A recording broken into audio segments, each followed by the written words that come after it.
There's a very good chance one of your competitors is succeeding with cold emails. So if you think that could be the case, it probably is. And so therefore, my answer to when should you quit trying cold email is actually when you stop learning.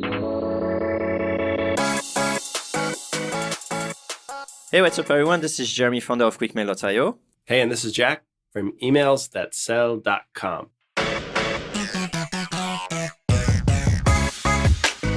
Let's do a teardown, Jeremy. It's a private joke, guys. Obviously, today we are doing a rapid fire. Rapid fire. That's what I said. Okay, so being a rapid fire, let's just dive right into it. Number one, Jeremy, I don't really know how to write my value proposition yet. Any tips? Tough luck, No, I'm kidding. You will have tough luck in cold email if you don't nail this value proposition thing. That's all right. I mean, okay, imagine you have to do it quite quickly. I would say one of the easy things to do is to leverage on existing work. Basically, I will go to your website, see what your marketing person actually put forward in terms of value proposition, pay attention to the benefit, not the feature, and then try to figure out how you can build a list that will definitely benefit from this specific benefit. And as for your follow-ups, just use other value proposition on a website and see if anything resonates with them. Sounds fair enough? Yeah, I got one. So if you are stuck on this value proposition thing, it's probably because you're in the early stages of cold email. So what I would do, pick up the phone and call one of your customers, and just ask them point blank, hey, we're trying to put some marketing together. Can you just tell me why you went with us? Remind me, what was it that stood out to you? And they're going to tell you how to sell this to other people. Make 2 or 3 calls like that, and you'll have more marketing knowledge than you would have if you, studied copywriting for weeks. It's hard to beat that. Fun fact, that's exactly what I'm going through at the moment. Okay. Anyway. Sweet. Next question.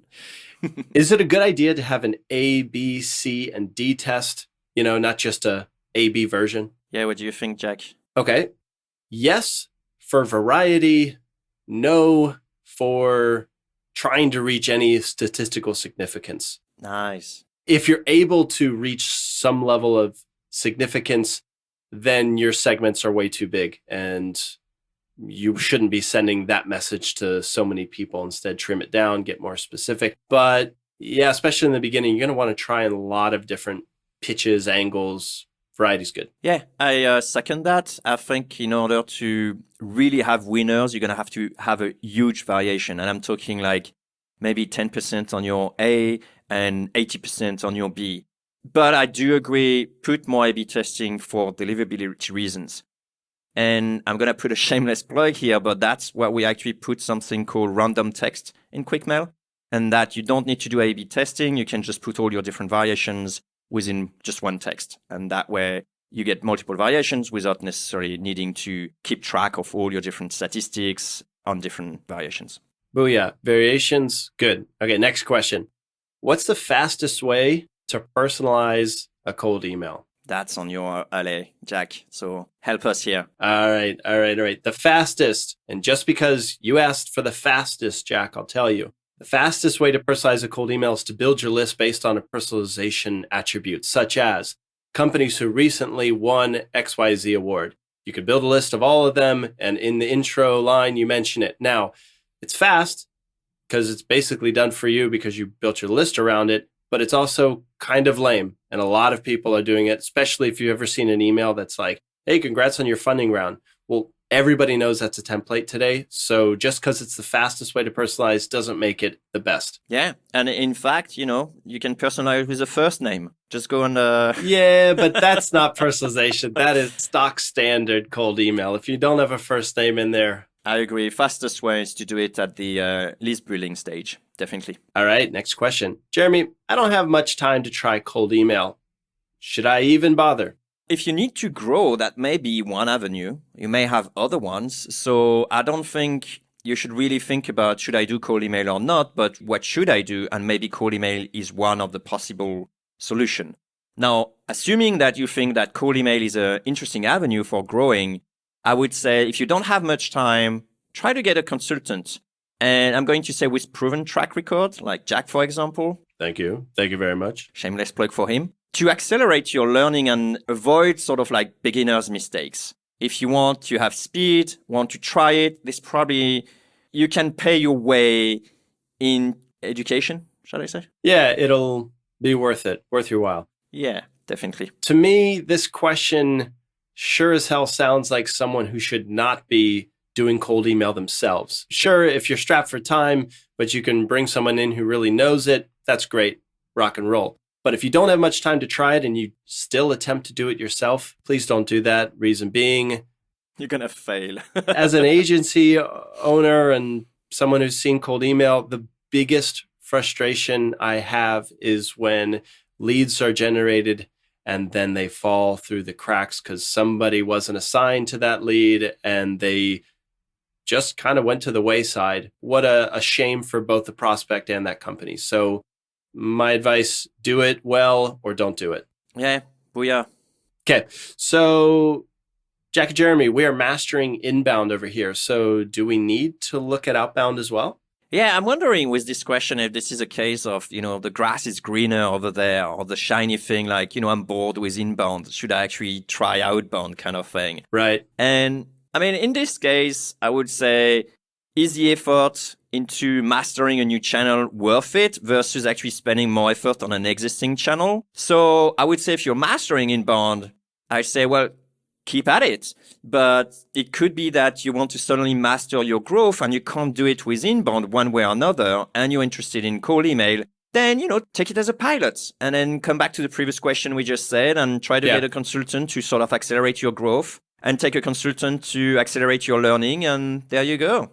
Me, I don't think you can master inbound without sending outbound messages. I mean, talk to a content marketer who doesn't promote their pieces. That doesn't make sense to me. So they kind of go hand in hand, but I'll come back to something I picked up from my good friend, Perry Marshall. He's not my friend, but I wish he was. He says that the marketers that are in the top performing ranks around him have mastered two channels. So they've kind of got their primary, maybe they're the Facebook ad guy, maybe they're just insane with organic traffic, but they also have a second channel they can turn to. And this is sort of like focus and do something well, but also, in case Google comes out with a new algorithm that shifts things for your company, you're probably going to want someone on your team or yourself to be able to have somewhere else to turn to. So big fan of the two-channel approach. Where that lands in your business, up to you, but certainly outbound is worth looking at. A quick question for you, Jack. Is Perry Marshall still alive? Jesus, I hope so. Why don't you send him like a cold email and then see if you can get a reply for sure?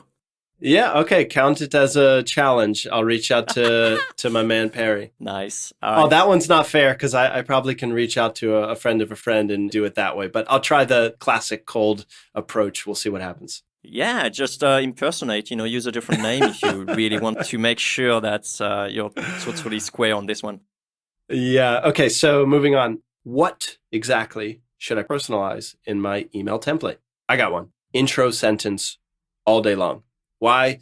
Because it pops up in that cool little sample text right next to the subject line. So the viewer can actually see that this email is written just for them. And you're not going to get that benefit if you throw in the PS. So intro is pretty cool. I've also seen a study that said that sample text that comes after the subject line is a better indicator on whether or not that person will open compared to the subject line itself, because we've got this subject line blindness. We can put whatever we want. Sometimes people abuse it.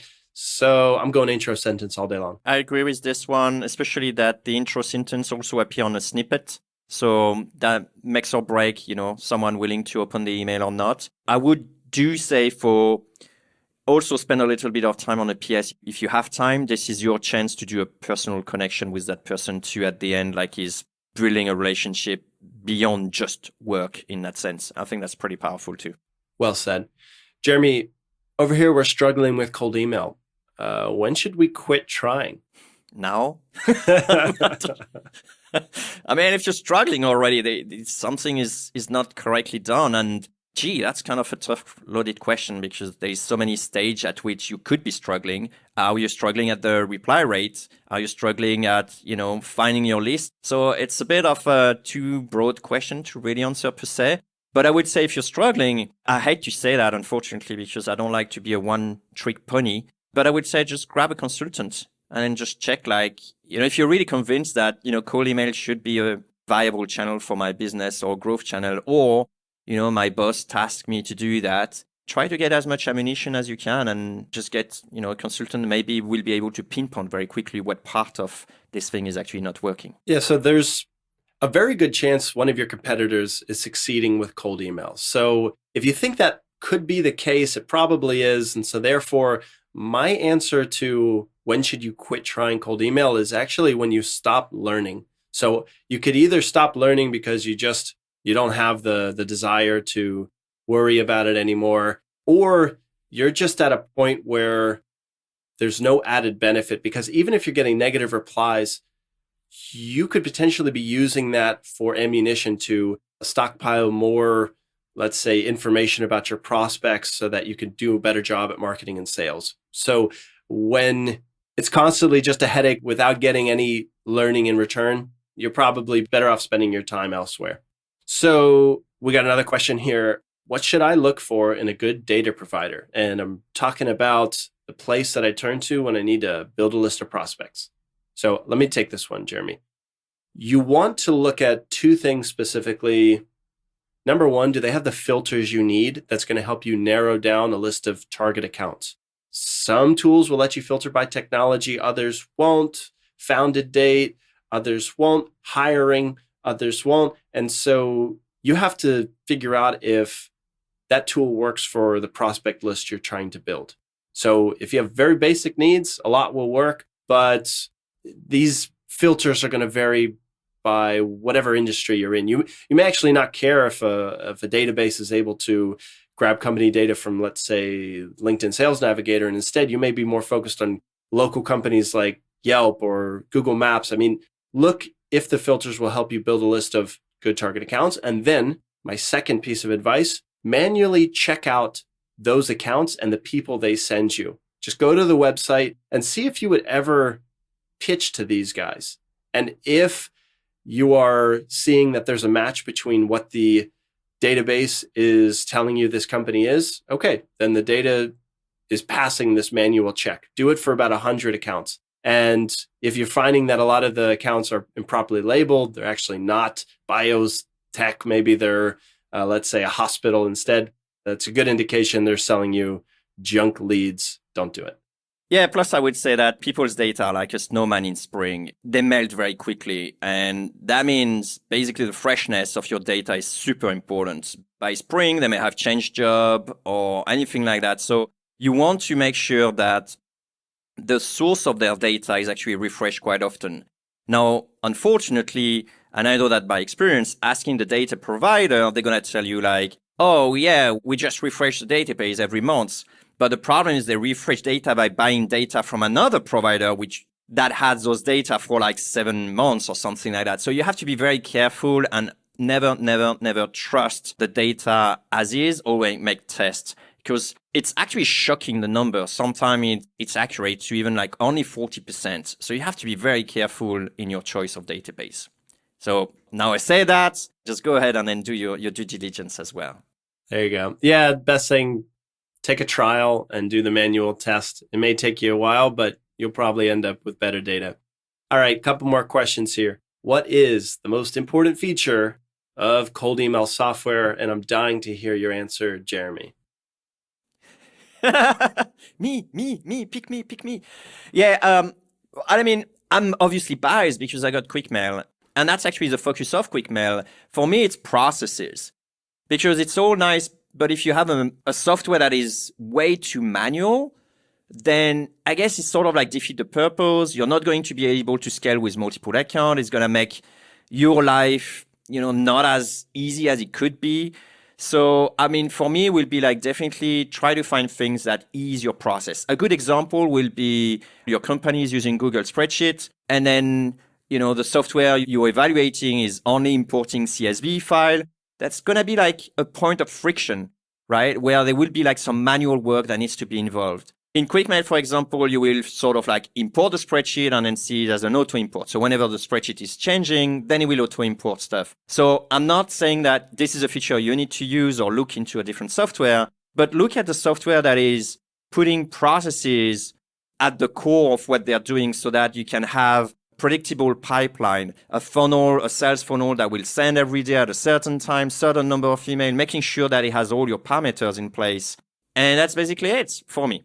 I am probably going to give a very similar answer here because my feature has to do with the process itself. And that is to be able to throw in a manual task. I think that's really helpful for qualifying prospects. So just checking off before they enter your funnel to make sure manually that they are worth seeing the emails. And also, I find that for adding personalization, it's pretty handy to be able to say, okay, jump over to the LinkedIn page and grab custom intro sentence to kick off the thing. And also, let's say the industry and the product they're selling, but the plural version of it, so that the whole rest of your flow, your emails are just pre-populated, and the team can just keep cranking it out. They know what to do.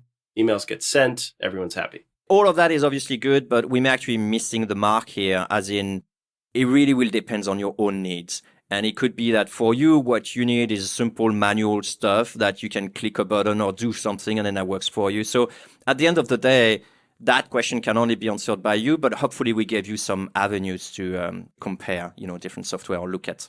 Yeah, exactly. That's a very good point because we could be talking, somebody's looking for a starfish and another person is looking for a full-blown shark that they can, use and just crank up to the 9. So it's certainly up to you, but take it for a test run, see if it fits your needs. All right, keep it moving. Last question. Jeremy? Yeah. My market doesn't use email much.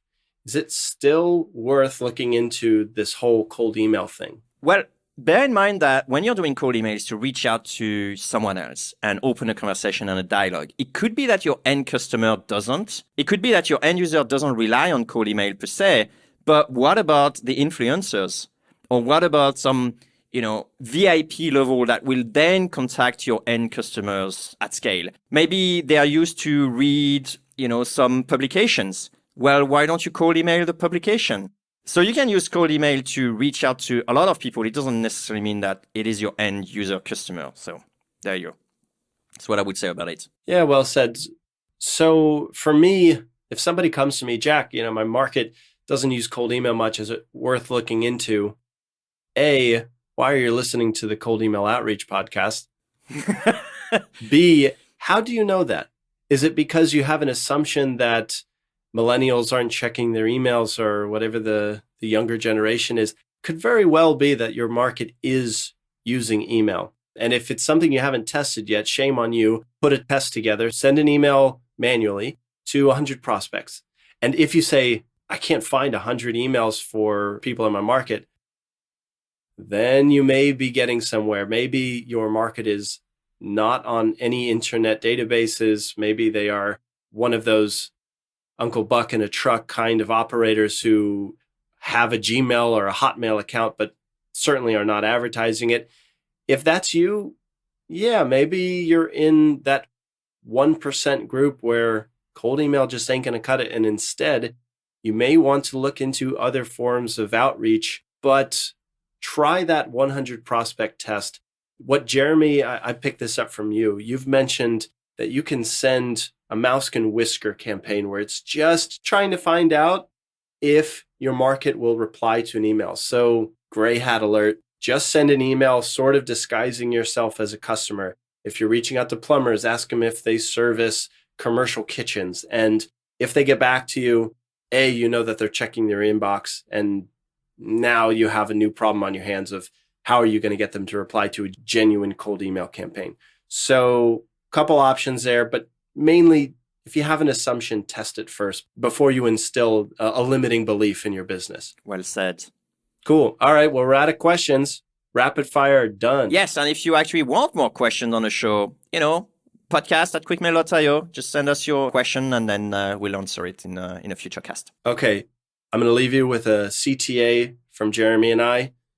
if you like the show, or if you think it's pretty good, or if you think it sucks, or if it's the best damn podcast you ever heard in your life, either one of those, go to Stitcher or iTunes and leave us your stars. I want to see some review. If you take a screenshot and email to podcast@quickmail.io and show us the review you made, we'll both smile about it and give ourselves a Zoom high five. So do it. There you go. But if you really think that stinks, I mean, that's okay. You probably didn't listen to until there. Yeah. We don't even have any 1 or 2 or 3 star reviews. So come on, guys, get us Don't give bad ideas. Don't give bad ideas. All right. Leave a review if you dare. Thank you, guys. All right. Bye, guys. Bye.